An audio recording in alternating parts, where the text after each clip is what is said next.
போட்டிருக்கேன், பார்த்தீங்கன்னா தெரியும். ஸோ சார்ஜ் போடும்போது இங்கே 0 ஆம்ஸ் தான் எடுத்திருக்கு, 1 ஆம்ஸ் கூட இருக்கல. ஸோ சார்ஜே சுத்தமாக டிடெக்டே ஆகலை. ஓகேங்களா, சார்ஜ் சுத்தமாக டிடெக்ட் ஆகலை.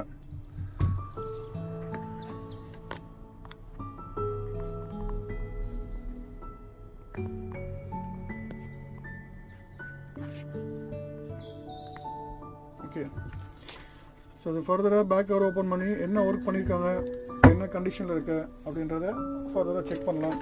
ஸோ இந்த வீடியோவில் நம்ம ஒரு டெட் மொபைலை எப்படி ஸ்டெப் பை ஸ்டெப் ரெடி பண்ணணும் அப்படின்றத நம்ம சொல்ல போகிறோம். ஸோ வியூவர்ஸ், இந்த வீடியோ உங்களுக்கு ரொம்ப யூஸ்ஃபுல்லாக இருக்கும். சப்போஸ் நீங்கள் டெக்னீஷியனாக இருந்தாலுமே இந்த வீடியோ ரொம்ப யூஸ்ஃபுல்லாக இருக்கும். ஸோ நீங்களும் அந்த வீடியோவை வாட்ச் பண்ணலாம். நீங்கள் பிகினராக இருந்தாலும் சரி, இன்டர்மீடியட்டாக இருந்தாலும் சரி, இல்லை அட்வான்ஸ் லெவலில் இருந்தாலும் சரி,